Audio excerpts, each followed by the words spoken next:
Народ, всем привет, с вами Игорь Климин, и сегодня мы будем обсуждать iPad. Ребят, давайте мы сделаем проще. Я так понимаю, есть люди, которые уже работали с iPad, и есть люди, которым это только предстоит. Поэтому первую часть я сделаю для тех людей, кому это только предстоит, а следующую часть непосредственно уже покажу, как я сам работаю для тех людей, у кого уже iPad есть и кто работал в программе Procreate. Поэтому, если вы уже работали, можете просто перейти по тайм-коду снизу и сразу уже перейти к части для более информированных людей, так скажем. Многие, наверное, из вас спросят, почему именно iPad. Все просто. Он самый оптимальный в совокупности по всем параметрам.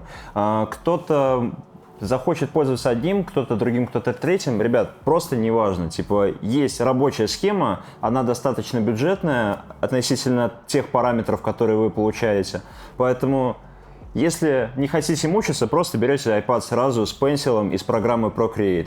Если хотите помучиться, можете поэкспериментировать, проебать целую кучу денег, в результате все равно придете к этому, так что мы просто пропустим этот момент и сразу перейдем к iPad. Давайте теперь перейдем к тому, какой же iPad выбрать. Во-первых, есть очень много разных размеров. Например, у меня есть в пользовании два планшета. Есть один маленький, более новый, и есть большой Pro версии, более старый. И стоят они, в общем-то, одинаково. Обошлись мне каждый примерно в 35-40 тысяч. Я бы на вашем месте все-таки склонился в сторону вот этого варианта, более мелкого. Объясню почему. Рабочая область iPad, в которой вы рисуете, она достаточно ограничена. Вы, наверное, уже многие видели на канале у Димы Набоки, как раз-таки, где он говорил про то, что рабочая область, на которой вы рисуете, она достаточно маленькая. То есть края, как правило, не используются в работе. Это действительно так. Поэтому маленький iPad в этом плане гораздо лучше. Давайте теперь перейдем к тому, что же нам нужно помимо самого iPad для работы. Во-первых, нам нужен Apple Pencil, потому что пальцем рисовать неудобно. На самом деле не имеет смысла Pencil нового поколения вы возьмете или старого. Есть, наверное, какие-то фишки в новом Pencil, которые упрощают как-то работу, но на самом деле все это настолько незначительно, поэтому я не вижу вообще лишние 5-6 тысяч тратить на эту херню. Дальше. Советую сразу приобрести чехольчик, в который вы можете сложить этот же Pencil. Объясню почему.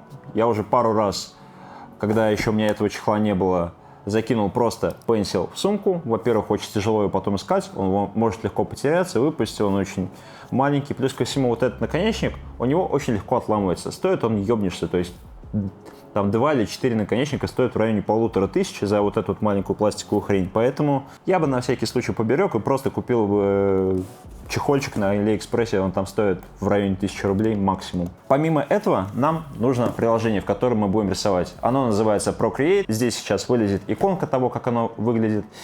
Стоит в районе 800 рублей. Для русского человека, возможно, слишком странно будет платить за приложение. Как правило, у нас все пользуются палеными. Но, честно скажу, за это приложение стоит заплатить. Это, наверное, первое приложение в жизни, которое я платил сам. Поэтому Procreate просто must-have. Без этого даже нет смысла iPad покупать. Давайте теперь подытожим. В итоге у нас получается iPad, Apple Pencil, чехольчик и приложение Procreate. В зависимости от комплектации iPad и Pencil, которую вы возьмете, эта цена может варьироваться. Но вот конкретно у меня этот комплект вышел 35 тысяч iPad, 7 тысяч Pencil, приложение 1000 и чехольчик 1000. То есть суммарно 44-45 тысяч рублей где-то. Для того, чтобы нам начать работу, нам нужно создать холст, так называемый. Это можно сделать несколькими путями. Либо вы берете готовую фотографию и уже работаете на ней. В правом верхнем углу есть пункт «Фото». Либо вы нажимаете плюсик, и затем вы уже выбираете необходимые параметры холста для вашей работы. Я, как правило, беру квадратные изображения. С ними, как правило, проще работать потом в Инстаграме, потому что все посты, как правило, размещаются квадратного формата. Поэтому мы берем квадратный холст. В данном случае, допустим, возьмем 4000 на 4000. Давайте изучим вообще, что у нас есть тут в приложении. Во-первых, у нас самый первый пункт в левом верхнем углу, похож на гаечный ключ. Это действие. Самый первый пункт у нас добавить. Тут мы вставляем непосредственно картинки, с которыми мы хотим работать, либо вставляем слои из других проектов, вырезать, копировать. Тут же можно в следующем пункте холст также обрезать, изменить размер самого холста, который у вас есть. Допустим, мы нажимаем на него, и дальше из квадратного изображения делаем прямоугольное, уменьшаем и так далее. И что удобно, тут сразу подписывается, какое количество слоев вам доступно. То есть, если вы видите, что вам в проект нужно уместить еще пару слоев, про это чуть позже тоже расскажу, то вы можете уменьшить или увеличить, соответственно, размер холста, тем самым вам будет работать гораздо проще. В разделе есть пункт «Направляющие». Это необходимо, если вы вдруг хотите себе выстроить какую-то сетку и потом, соответственно, на нее ориентироваться. Это очень удобно в леттеринге, когда вы привыкли сохранять определенное расстояние между буквами, и тем самым у вас ритм сохраняется чуть более визуально ровно. В этом же пункте есть правка «Направляющие». Тут вы можете сделать рисование с привязкой, таким образом ваши линии, которые вы будете проводить, будут автоматически привязываться к этим направляющим. Ребят, я вам просто сразу говорю, я очень быстренько пробегусь по всем функциям, которые действительно нужны. Здесь их очень много, и в рамках одного видео это будет просто бесполезно, поэтому я просто пробегусь по тем функциям, которые непосредственно использую я сам. В этом же пункте есть третий параметр «Поделиться». Как правило, я использую всего три. Это Procreate, если мне нужно поделиться с кем-то из ребят своим проектом, чтобы они сразу работали с теми же слоями. Например, с Ваней Фансом, с которым мы делали коллаборацию на стенке, мы обсуждали проект именно таким образом. Он рисовал свой кусок граффити у себя на iPad, потом, соответственно, я нарисовал у себя свой, и мы вот так вот обменивались вот этим проектом, тем самым у нас работа шла спокойнее, то есть не приходилось испытывать какие-то трудности вот именно в связи с передачей всех этих слоев и проектов. После этого мы используем формат JPEG. Я думаю, объяснять не стоит, для чего он нужен. Типа, если вам нужно в инсту, там, еще куда-то просто вытащить изображение, как правило, вам нужен JPEG. Но если вам нужно изображение вытащить допустим, в следующую какую-то программу, в которой вы будете это изображение переводить в векторный формат, то лучше всего для этого подойдет формат TIFF. Это большеформатное такое изображение, которое весит достаточно много, но благодаря нему у вас детализация картинки получается как будто чуть выше, и для вектора это максимально круто. Тем самым детальки у вас переносятся гораздо лучше, их гораздо больше, и в целом для вектора гораздо удобнее. Дальше в этом же разделе гаечного ключа есть четвертый пункт – это видео. Перед началом работы вам нужно поставить вот этот ползунок, запись таймлапс видео, на активный. Это позволит вам вытащить таймлапс создания вашей работы, и это очень круто помогает для создания контента в тот же самый Instagram. Людям очень нравятся, как правило, все эти таймлапсы создания ваших работ, поэтому лишний раз вам пригодится. Здесь есть еще другие функции, но вам может пригодиться лишь пункт «Справка». Здесь есть какие-то лайфхаки и полезные уроки по работе с программой, но честно, я просто заходил в YouTube и находил для себя все полезные уроки. Также все здесь будет разобрано, поэтому он вам, по сути, и не нужен. Там следующий есть пункт, что-то вроде волшебной палочки, второй в левом верхнем углу. Он отвечает у нас непосредственно за работу с самим изображением уже готовым. Давайте мы что-нибудь просто начеркаем для того, чтобы было чуть более понятно вообще, что я имею в виду. Допустим, возьмем черный цвет, просто штрихуем какую-нибудь область, это не особо важно. По факту я здесь использую буквально пару пунктов. Это, например, пластика. Давайте я вам покажу, что это такое. Вы можете выбрать размер непосредственно пальца, на котором вы будете изменять пластику, непосредственно силу нажима. И дальше вы некоторые неровности, допустим, вот эту, вы можете выровнять.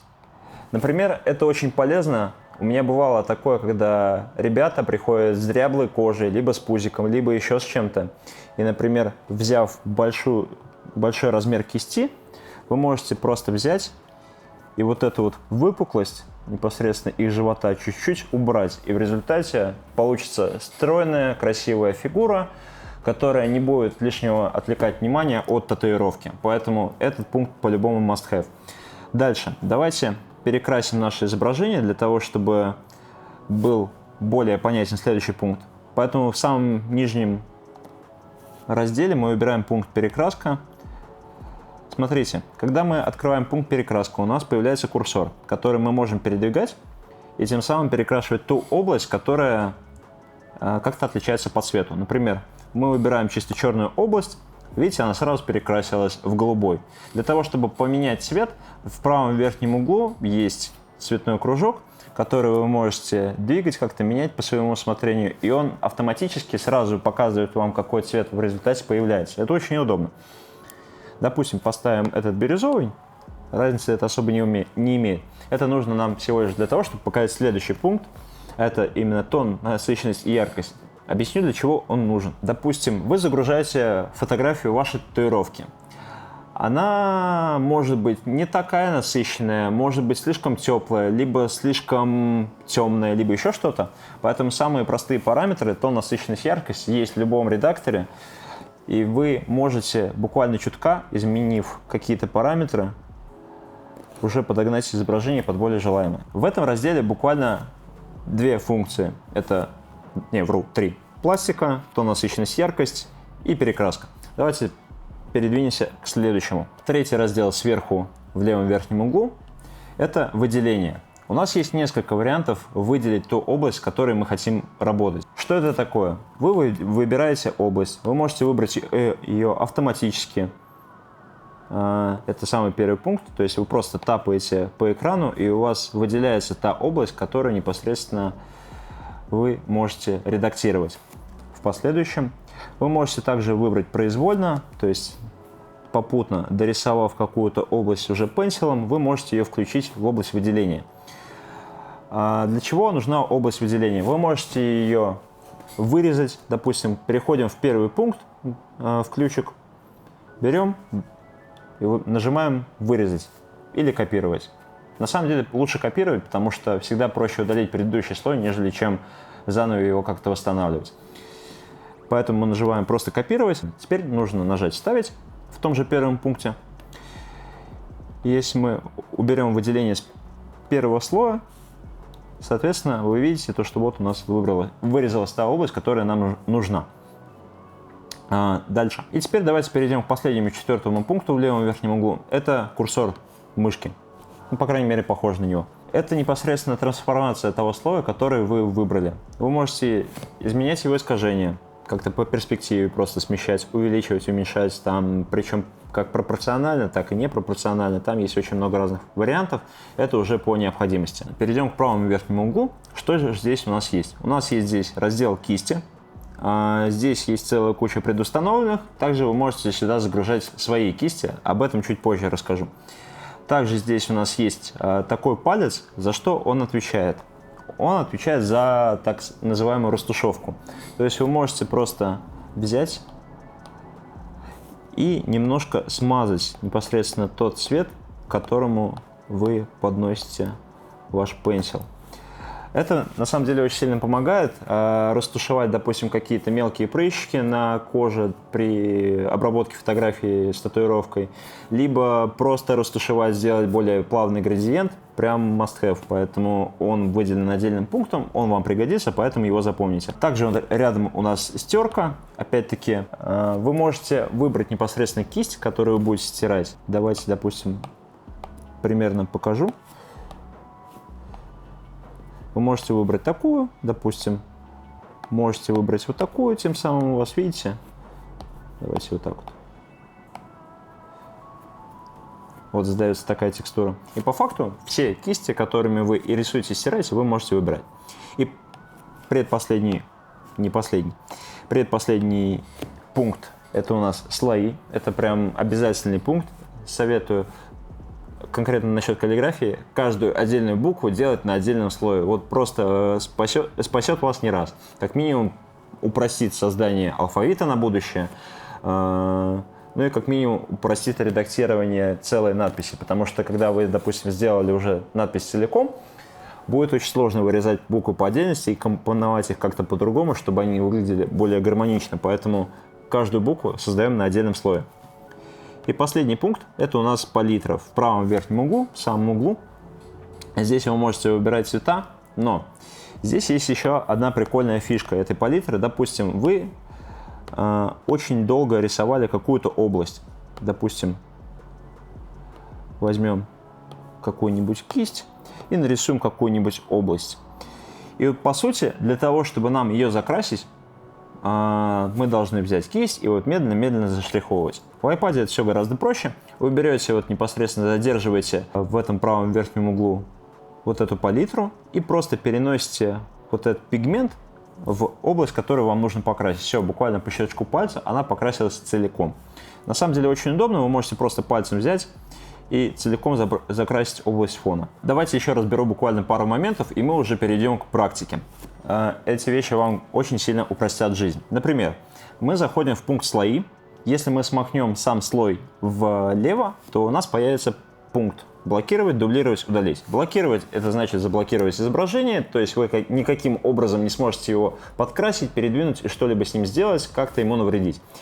Второй пункт – это дублировать. Если вы просто боитесь как-то что-то сделать с этим слоем, но хотите его как-то попробовать поизменять, соответственно, с буквой произвести какие-то манипуляции, то, соответственно, вы можете продублировать ее и тем самым уже попробовать с ней что-то сделать. Либо просто удалить, если вам совсем это не нравится. Это уже третий наш пункт. Если вы нажмете на само изображение, то есть здесь разные функции, опять-таки, которые упрощают вам жизнь. Вы можете переименовать, копировать слой, типа, и произвести разные манипуляции. Давайте не будем на этом задерживаться. Но вот что самое нужное, здесь есть буковка N, такая английская.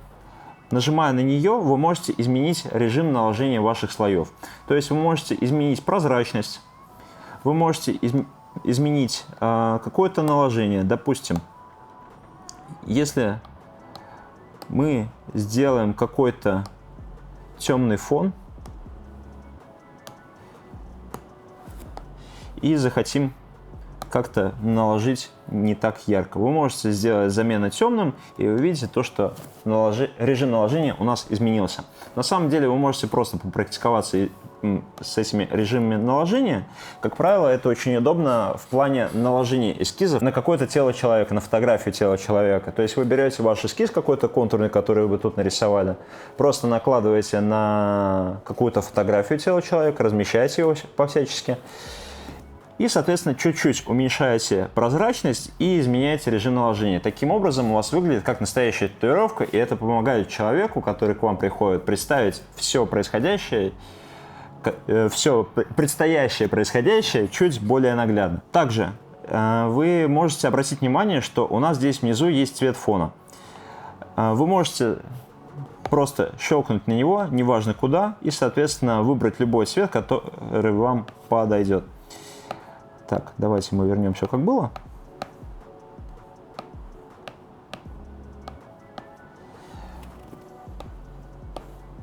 Да. Остался буквально один раздел, который я бы вам хотел сказать перед тем, как приступить к работе. Давайте его быстренько разберем и потом уже приступим. В iPad есть очень удобная функция, так называемое управление жестами, пальцами. Назовите как угодно. Давайте покажу, как работать пальцами в этой программе. Смотрите, вы можете рисовать одним пальцем, причем есть еще такая штука, то что я почему-то поначалу думал, что мне нужно держать руку в воздухе для того, чтобы рисовать. Это не обязательно, ребят. iPad не реагирует на вашу ладонь, так что вы можете спокойно упереть кисть и спокойно уже рисовать вот так вот. В этом нет ничего страшного, вашу руку iPad никак не заметит. Дальше, для того, чтобы просто нарисовать, вам можно просто взять палец и, соответственно, что-то помазюкать. Если вам не нравится, что вы помазюкали, вы можете взять два пальца, тапнуть два раза, у вас, соответственно, все откатилось назад. Соответственно, нажимаете еще два раза, у вас опять все откатилось назад на одно действие. Допустим, вы захотели, вы поторопились, слишком много раз отменили, хотите вернуться вперед, так сказать. Для того, чтобы вернуться вперед, как было, вы берете уже 3 пальца и, соответственно, возвращаете все, как было уже. Есть еще одна прикольная функция. Не знаю, знаете вы о ней или нет, но, короче, вы берете 3 пальца и смахиваете вниз. У вас появляется область вырезать, копировать все и так далее и тому подобное. Очень удобная штука для того, чтобы каждый раз не искать это где-то в менюхе, вы можете это очень быстро сделать пальцем. Вот, пожалуй, все. Ну а дальше давайте уже перейдем непосредственно к работе и к рисованию. Итак, ребят, в этом видео я еще хотел бы разобрать то, как я непосредственно рисую буквы стандартными кистями. Будет следующее еще видео, отдельное видео, где я покажу, как я делаю кисти с нуля, как можно сделать кисти с разными интересными текстурами, непосредственно реалистичные кисти или маркеры, или еще чего-нибудь. Поэтому, если тебе нравится вообще вся эта тематика, и ты хотел бы разобрать ее еще более подробно, ставь лайк, пиши комментарий, чтобы я понимал, что это действительно стоит делать. Давайте теперь перейдем непосредственно уже к рисованию букв и к созданию кистей на базе уже того, что есть на самом iPad и в самой программе. Изначально здесь нет ни одной плоской кисти, поэтому давайте мы просто создадим сразу отдельную папку. Для этого мы заходим во вкладку «Кисти». Здесь слева листаем прямо доверху, и у нас появляется плюсик. Это, так скажем, нужно для того, чтобы создать новую папку с вашими кистями, чтобы вы лишний раз их не теряли. Допустим, новая папка. Т9 почему-то написал как ножовая пупка, ну, похую. Допустим, мы зашли в пустую папку, нажимаем сверху плюсик. Это нужно для того, чтобы создать новую кисть. Для того, чтобы нам это сделать, мы заходим слева во вкладку «Форма», и, соответственно, мы видим вот этот большой кружок, и здесь вот сверху посередине есть, так скажем, пункт «Правка». Вы его нажимаете, дальше нажимаете «Импорт», выбираете «Библиотека текстур». Вы выбираете сейчас непосредственно форму пятна, которую вы будете рисовать. Нам нужно найти каллиграфическое перо. Здесь есть каллиграфия 1, просто плоская, и каллиграфия 2 с такой текстуркой.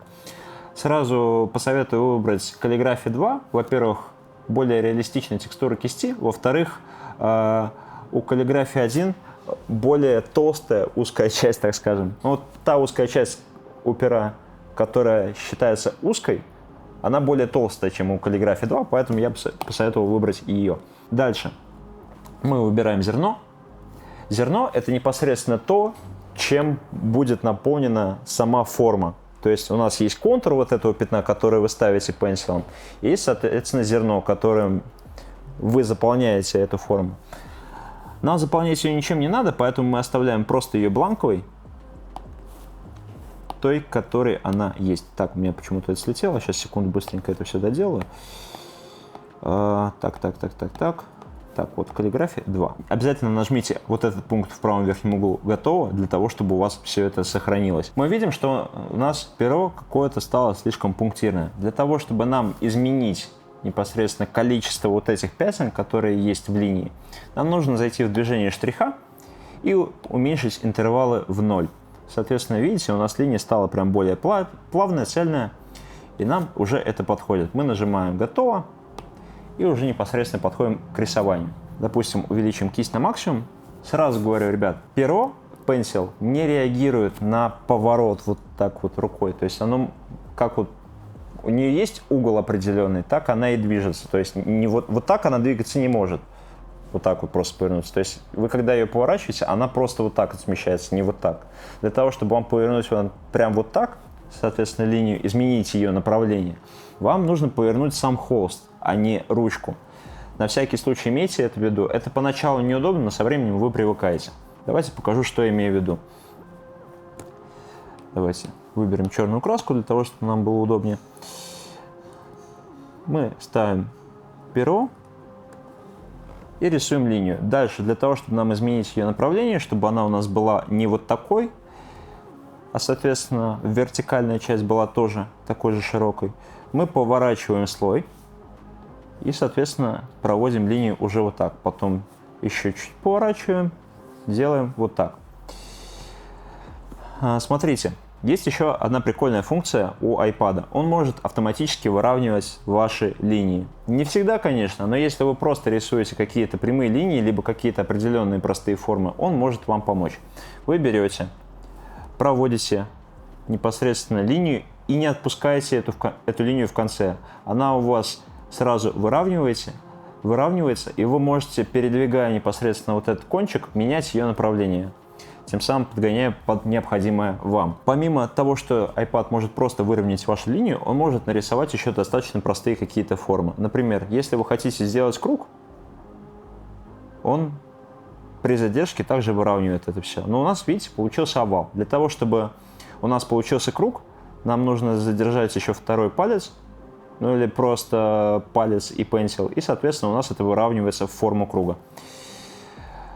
Помимо этого можно делать то же самое с квадратами, с прямоугольниками, с треугольниками и так далее. iPad это все будет выравнивать, тем самым это очень удобно. Вот. Но вы же видите то, что эта кисть достаточно примитивная, то есть эта кисть не позволяет сделать какие-то мелкие эффекты. Как я выходил из этого положения до тех пор, пока у меня не появились нормальные кисти. Смотрите, мы заходим в вкладку чернила, берем рапидограф, давайте его смахнем влево, нажмем дублировать и просто пальцем перетащим в нашу папку, чтобы все это было у нас рядышком. Приходится несколькими пальцами работать для того, чтобы это получилось, но не суть. Короче, мы берем рапидограф. Почему рапидограф? Это очень удобная кисть, она реагирует на нажатие. Чем сильнее вы нажимаете, тем она толще, чем меньше вы нажимаете, тем она тоньше, соответственно. И это позволяет очень быстро манипулировать толщиной линии и не менять лишний раз кисти. Это очень экономит вам время. Для чего мы ее берем? Смотрите, мне непосредственно не нравится окончание этих линий, и я их, как правило, редактировал рапидографом. Вы берете и вот эти все кончики доводите вручную. Для того, чтобы вам доводить вручную, вам в любом случае нужна практика непосредственно настоящими перьями. Apple Pencil, конечно, не заменит настоящего пера, но если вы примерно понимаете какую-то физику написания каллиграфической ручкой, пилот параллель-пеном, то вы можете искусственно доделать все эти кончики, чтобы они были реалистичными. Про то, как работать непосредственно пилот параллель-пеном, вы можете посмотреть в моем предыдущем видео про то, как я пишу буквы. Оно будет в конце по ссылке, либо будет по ссылке в описании, либо просто мне в профиль найдете. Вот. И плюс ко всему я вот эти жирные линии люблю комбинировать с какими-то тонкими. Вы берете точно так же и, соответственно, их дорисовываете. Тем самым у вас получается что-то такое весьма интересное. То есть у вас есть какая-то живая текстура кисти, есть тонкие детали, и в целом это позволяет сделать уже какой-то достаточно красивый эскиз. После этого вы можете изменить направление этой буквы, чтобы она была более динамичной. Нажимаете курсор в левом верхнем углу, нажимаете искажение и немножечко ее изменяете по перспективе. Тем самым она выглядит более динамично. Я бы еще вот правый верхний угол убавил, чтобы линии были похожи между собой по толщине. И немножечко вот так бы сместил. Так, теперь получается, что у нас левый угол пустоват. Давайте быстренько эту штуку тоже доделаем. Кончик доделали рапидографом. Тут же берем кисть толстую и непосредственно доделываем. Потом, мне не нравится то, что она слишком толстая. Берем стерку. Берем стерку, блядь. Так, убираем то, что нам не нужно. Кстати, насчет стерки советовал бы это делать мягкой кистью, потому что когда вы это делаете каким-то жестким пером, получается слишком нереалистичная граница, а вот так получается в разы интереснее. Дальше мы берем опять перо, берем рапидограф, доделываем все эти кончики.